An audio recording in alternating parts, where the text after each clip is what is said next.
Welcome back to our next edition of the CBB Review Studio podcast. I am Dan Siegel, joined as always by my co-host, Ben Anderson. We are going to get started in just a second. Just wanted to take this time to remind everyone to subscribe to our show here at CBB Review, where we have the studio show, we have the courtside show, we have Matt's Madness. All will be cranking up start of the regular season, which is in 4 days from now, even less by the time you listen to this. So we're very much looking forward to that.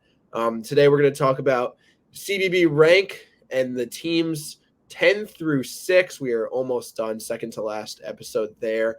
Just before we get into number 10, a little bit of a news story, more on a sad news story.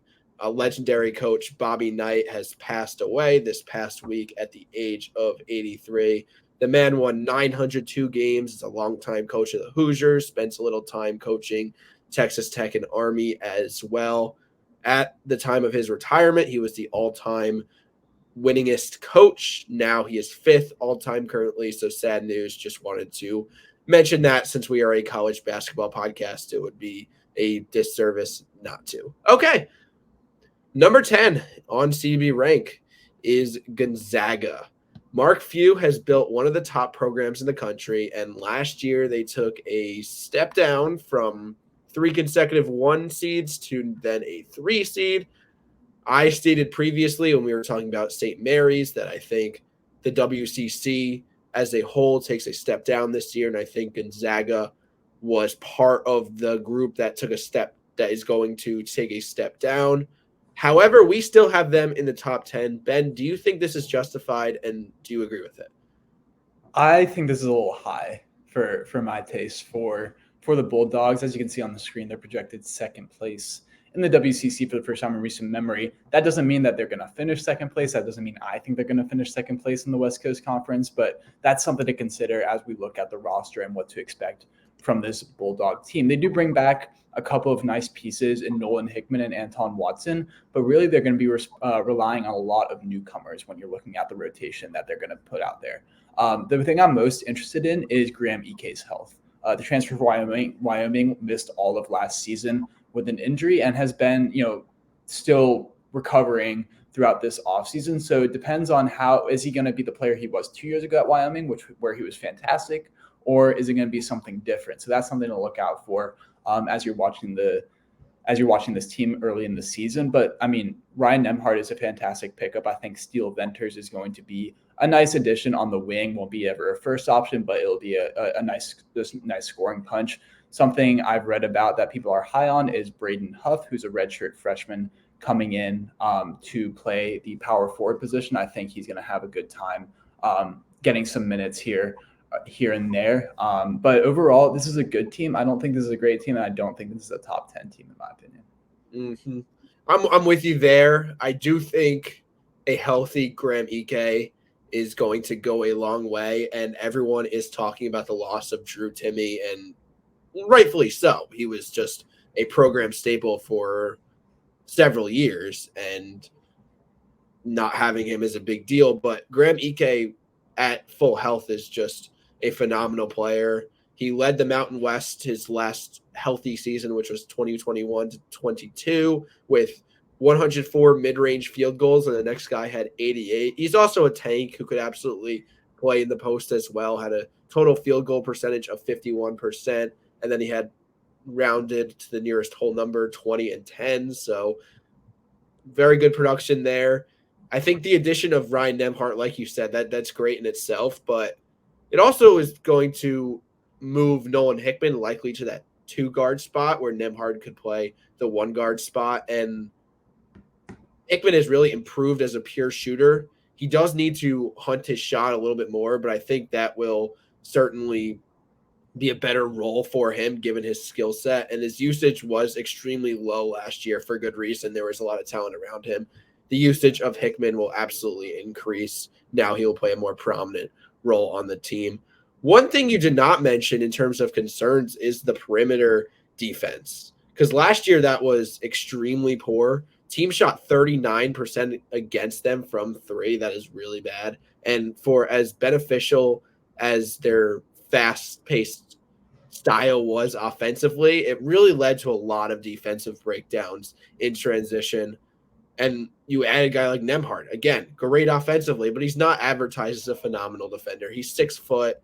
I don't think he's anything more than that. So the undersized backcourt with him and Hickman, I don't know if the perimeter defense improves, but if they want to be a top 10 team, it absolutely will need to. Yeah, I think this is going to be a team that racks up a lot of wins in like February and stuff, because like we mentioned before, we both think the West Coast Conference is a little bit down this year. I'm not sure. I think it'll be more in the vein of last year's Gonzaga team than it was in the vein of the teams from 2017 to 2021. Mm-hmm. And that's a good point, because their non-conference schedule includes Purdue, USC, UConn, and San Diego State. Yeah. So they'll win a lot of West Coast Conference games, but they'll definitely have a couple losses at least in the non-con portion. I think they're a team in the teens in the rankings, but 10 is justified. Anyway, let's move on to number 9, Florida Atlantic. This is a team that was an 8 seed last year, going 18-2 in Conference USA. Then they make a huge run to the Final Four, and now they're on to the American Athletic Conference with a significant advantage in their pocket, right? They return everybody, all 5 starters. Yeah, absolutely. This is one of the harder teams to preview, in my opinion, just because of it almost feels like I know too much about the team. And I don't want to say like what I think might worry me about them, because it's like they won 37 games last year and went to the Final Four, and they're bringing everyone back. But there are a couple of situations where I think they might run into some problems. First of all, they are going into the American Athletic Conference, which is a step up from the Conference USA overall. You could argue that the Conference USA is closer to the American than some might say, but they are bringing UAB and North Texas with them to the American, who were their 2 biggest competitors last year. So it's not like they're leaving those teams behind. And then also now they have to play teams like Wichita State and Memphis and a couple of others who have a little bit more resources than other Conference USA schools. So I do think they're going to lose more than 4 games this year, even though they're bringing everyone back. I just think they're playing a tougher schedule, especially in the non-conference as well. They picked up a couple of teams, Illinois, Arizona, to name a few. Liberty could be tough as well. So there are a couple of opportunities for them to lose a couple of games. Another thing I'm a little bit worried about is their size on the perimeter. Sort of similar to Gonzaga, they don't have a ton of big bodies, especially at the wing position. I mean, if you look at their starting lineup, they have like 6'1", 6 foot, 6'2", 6'4", 6'3", and then Golden at the center as a 7-footer, but not a ton of size overall. Not a ton of size otherwise. That being said, this is a team that won 37 games and returns everyone from a team that went to the Final Four. I think this is a fair rating. I think they sort of earned this rating, and until they prove us otherwise, I would expect Florida Atlantic to be among the top 15 teams in the country in the AP poll basically the entire year. Yeah, I totally agree. And especially because you said, they are a little bit undersized in their 1 through 4. That is true, but they also went to the Final Four with an undersized 1 through 4. And why? Well, more so because their guards could switch, and their defense was not spectacular last year. They were not an elite defensive team, but they were 40th overall, pretty good. I wouldn't be surprised to see it get even better. I really am high on Brian Greenlee on that end. Elijah Martin has some upside. Jalen Gaffney off the bench, a guy people are raving about his defense. But we know what they're going to do well, and that's going to be shooting the ball, right? Everybody that shot the ball shot it well, and then there were the guys that did not shoot well, and they just didn't shoot the ball at all. It's really refreshing to see, right? Because you had your 7-1 Vlad Golden. That's the one starter that wasn't a shooter, and he didn't attempt a 3-point shot all season. Neither did the 6'8" guy, Giancarlo Rosado, another guy that can't shoot, just didn't attempt it.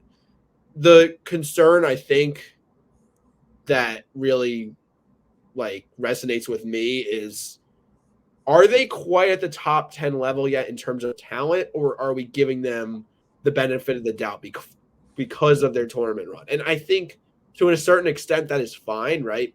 Tournament games do count. They're games against non-conference opponents late in the season. We don't get to see that. We haven't, when we're in the tournament, we don't get to see that since the old year. So it's fine to give them the benefit of the doubt. Are we giving them too much of the benefit of the doubt? I think that's the main question. But like you said, they're 9 in my mind until they get dethroned. Yeah, and that's sort of how I feel about it too. If this isn't right, we'll know rather quickly, especially with their non-conference slate. But if it is right, they deserve to think that it's right by default right now after a Final Four run. Number 8, we're going to talk about the Big East quite a bit in the next few teams. And as you guys know, because there are 3 Big East teams we haven't gotten to. Number 8, we have Creighton. And they're coming off of a really strong year. They've been really consistently strong the last 3-5 years. They finished 3rd in the Big East in the regular season. Then they made a run to the Elite 8. And if you look at the consensus ratings, the preseason rankings, you look at the preseason odds, they're basically neck and neck with Marquette and UConn as the Big East favorites, interchangeable 1 through 3. We obviously, like I just mentioned, we have Creighton at 8 overall and 3rd in the Big East behind those 2 teams. What are your thoughts? I think I'm a little bit lower on Creighton than a lot of people are, and it's undeniable that their starting unit is going to be fantastic. They have Kalkbrenner, who's a defensive menace at the center, but an underrated offensive player as well. You have Trey Alexander, who decided to come back. He flirted with the NBA for a little bit. And then you bring in Stephen Ashworth, who's a sniper from the outside, to replace Nemhard, who we just talked about, that transferred to Gonzaga. Finally, you also have Baylor Shireman. We couldn't fit him on the page, but he's had a successful up transfer year and is back for another. And then you will have one of my guess being either Isaac Trout, a Virginia transfer, or Mason Willer, who to serve as that stretch 4 role, who can shoot the ball a little bit. This is going to be an elite offensive unit that will scare every single team that they play, in my opinion. Now, what happens after that? And that's why I'm a little bit concerned, right? You have Frederick King, who's going to back up Kalkbrenner, who played well, but not like he didn't blow anyone's mind or anything. Farabello is back for a year as a TCU transfer, came in for a first year last year. And then you have Jonathan Lawson too. But these do not, the bench does not inspire me if their main 5 get into foul trouble. And that's a little bit of what I'm worried about here. And then finally, you're never sure about the defense with a team like this. They do project to have an analytically pretty good defense, but I want to see it on the court first. I think, in my opinion, they're the 4th best team in the Big East. That might be a hot take for me. I have Villanova above them. I just believe in that roster a lot, despite Kyle Neptune's inexperience in coaching here. But I think that they have a little bit more of a proven roster outside of the starting 5 than Creighton does. And I think that will pay dividends in a tough Big East where you're playing a tough game every night. I don't know, man. I think there is no justification personally for putting them outside of the top 3 in the Big East. Now, I am almost at the point where I'm putting Creighton first in the Big East. And the main reason is I think talent-wise, this team is more loaded than any team we've talked about so far on this show. I know you mentioned all these guys, but I just want to reiterate it. Kalkbrenner was 2-time Big East Player of the Year. Alexander was the first team all Big East preseason player, and that's with an actual 5-player all preseason Big East team. You got Baylor Shireman, 2nd team Big East preseason. That doesn't even mention Ashworth, who's, like you said, just a sniper, led the Mountain West in threes last year. And the list just goes on and on. I think the guys behind those 4 that I mentioned are guys that are primed to break out given the opportunity. Isaac Trout is a guy who was just rated really highly. I think he very well could start, and just the offense overall is just so elite in my opinion. There's going to be so much shooting. 3 legitimate playmaking ball handlers in Ashworth, Alexander, and Shireman. And then you look at last year, right? Because when you return so much, you have to look at what happened last year because it's kind of the same roster, right? And not even pretty much most of their losses were extremely close by 5, 6 or fewer points. They went on that 6-game losing streak really early on, but I'm pretty sure Kalkbrenner was out for that entire stretch, if not most of that stretch, and that accounted for literally 50% of their losses. So maybe a repeat of a brutal injury is the only thing holding them back, but I think Creighton is a legitimate national championship contender with the elite offense and the defense that's just a step below elite. I think that's fair. I think maybe the reason I view this team the way that I do is this team seems like one that can be very susceptible to an off night shooting the ball that ruins their chances in March Madness. But I think maybe if we reframe it to where we're looking at the season as a whole, then I would agree with you that they should be ranked like around this area. Like I'm not saying I still think they're a top 10 team. It's not so much that I'm low on Creighton, it's more that I'm high on Villanova, I think. Okay.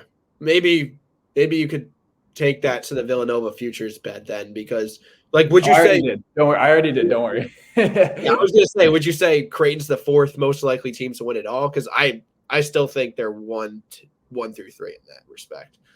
I'd have to look at it a little bit closer, but I think you could make the argument that they're 1 through 3. Just this Big East, the top of the Big East is so good, man. In my opinion, so you can't go wrong. I'm looking forward to that conference the most this year. Last year was obviously the Big 12. Big 12 won't fall off, but I'm looking forward to the Big East the most. Number 7, we're going back to the SEC. The Tennessee Volunteers. This was just one of the more consistent programs. They have had 5 straight NCAA tournament appearances. They made it to the Sweet 16 last year. They still want to take that next step as a program, and they are ranked number 7 in our preseason poll. They did lose a lot, but they still return a lot. They add a little bit. Look, 7 might seem a little high, but I don't think it's like horribly high. I think if you were to put them a couple of spots lower, that's reasonable. But I don't know. Where were they in the AP poll? Do you remember? I think they were at 9. Okay. But like, yeah, anywhere between 7 and 10, I think is pretty fair for Tennessee. Yeah, go ahead. Yeah, I mean, why not look at this team? I don't really see a weakness in terms of the roster building, especially if Zakai Ziegler comes back healthy. I think that's the biggest key. Obviously, he went injured late in last season, and he's still recovering. He didn't play in the scrimmage the scrimmage against Michigan State that they played on the road in East Lansing there. So it'll be interesting to see what that looks like overall. But in terms of every position, I mean, they got a guy everywhere. Whether that's Vescovi on the wing, you have Dalton Connect, who's coming in from Northern Colorado, who I think is going to be fantastic. I think he just has a lot of what this team is looking for. And then you have a big and Jonas Idu. You have Jabai Meshach, who's just patrolling the wing as a defensive player. Josiah Jordan-James was a former 5-star and has stayed all these years. I mean, he's just going to be a fantastic piece to have as an old a returner in Rick Barnes's program. This team is built to succeed in the regular season to an exceptional level, in my opinion. This team, I think, like at the defensive side of the ball, they're going to be elite once again. There's no reason to think otherwise. They finished number 1 last year. You have the stat on the right-hand side of your screen. They allowed just 26.6% of three-point shots to go in by opponents last year. That is insane. They're definitely a little bit smaller than last year, and I think the center, Idu, who you mentioned, will need to play a much bigger role. He's really that true big man on the court. And also defensively, like Dalton Connect is an interesting add there. People question his defense a little bit, but personally, I think he has the makeup to, at the very worst case scenario, just be hidden by that defensive scheme and not be a liability. And then offensively, he's coming off of over a 20-point per game season at Northern Colorado. So that's definitely a good add. And I like how Tennessee went out in the portal to get a guy like that to address that offense. They still were not the most efficient shooting team in the country last year. In fact, they were far from it. They were 210th in effective field goal percentage. And last year, they kind of had a safety net in their size. They did a lot of offensive rebounding. They had Kamwa. They had Julian Phillips. Those guys are gone. So I don't know if they could like out-physical a lot of their opponents on the glass. But you look at the SEC, there's no reason they should not be favored in the SEC. I think definitely like I could see a world where Texas A&M challenges them, but I think the upside of Tennessee is a lot more. And I think there's a much greater chance Tennessee finishes first than Texas A&M. I think it's your clear favorite in the SEC. They're not flawless, but like you said, 7-10. We have them on the plus side of that, so we have them at 7. That's fine. I like that. Yeah. One last note on the ACC since this, or the SEC, excuse me, since it's the last team we'll be covering from that league. What's interesting to me about this conference is that you either have teams that are so insanely rock solid that you have to put them at the top, or that you have teams that could go any different direction. Like Tennessee and Texas A&M, you know exactly what you're going to get with these teams, in my opinion. Whereas Kentucky and Alabama, they could finish 1-2 easy, in my opinion, or they could finish, out of the picture, like not even getting a double bye in the tournament. And I think that's what makes this conference in particular fascinating. You mentioned you're excited for the Big East. I'm excited for the SEC. Yeah, I'm excited for college basketball, man. Absolutely. 4 days. All right, number 6, Marquette. So we're talking about another Big East team here. Ben, I know I think you were a little bit bullish putting them this high, or maybe I'm getting them mixed up with Creighton. I might be actually getting it mixed up with Creighton. But honestly, just the way I see it, they were great last year. They return almost everyone. They have a little bit of flaws, but we talked about Tennessee. They have them too. So I'm all in on Marquette. What do you think? Yeah, man. This is just such a talented team on the perimeter that you can't help but feel highly about them when you're looking at the roster as a whole. It all starts with Tyler Kolek, right? Preseason Big East Player of the Year. He won the Player of the Year last season as well. An assist machine. You have Oso Ighodaro coming back, a lanky wing that can do a lot of things out there. And then you have also Cam Jones and Stevie Mitchell too, as the 3-guard lineup that you might see starting out there. It's just such a talented backcourt. And then when you add in pieces like David Joplin, who I think is going to take a leap here. I was really high on him coming in to college for him. I believe Virginia recruited him pretty hard, so I was pretty excited that he might have the chance to play for the Hoos. Ended up in Marquette. I believe he stayed home. He's a Wisconsin native, but he has a lot of potential there. Ben Gold didn't play a big role last year, but that's an interesting piece that might take a step forward. He's an Australian center that they are pretty high on there. And then finally, you have Chase Ross as well to round it out, and Sean Jones too. I mean, I think this team is one that is going to scare everyone that they play because they're just so well connected. Shaka Smart's a great coach, and this is a team in the best sense of the word. I think that they're just so well connected based off the experience they have together that there's the sky's the limit for them. Yeah. He's not a household name, but Tyler Kolek absolutely is a superstar. Preseason Big East Player of the Year, right? Over 7 assists per game last year. You surround Kolek with shooters, and then you got your post-up guy in Oso Ighodaro. That is right. Like they got everything. They bring everything to the table is really what I'm trying to say. It's also a perfectly tailor-made team specifically for Shaka Smart. A couple of stats I wanted to put out there from our friends over at Shot Quality. They're 5th in passing last year, 18th in defensive turnover rate, 15th in offensive turnover rate, 23rd in rim efficiency, 36th in transition. They do it all. They're so well-rounded. They're so good. I know Shaka Smart tends not to attack the portal. This was no different this coming season. But, let's play this game. What if you were to have Shaka Smart attack the portal? What kind of guy would you have even wanted to really complete this team? Maybe if you got a bigger wing, like a 6'6" guy that can shoot it a little bit, that's maybe where I would go. But other than that, it's a pretty complete team. And I don't know if bringing in a rental like that would help this team out so much, given that they already have all of the pieces that they need to succeed, provided, of course, a couple of them make the jumps that are to be expected between their years. All right.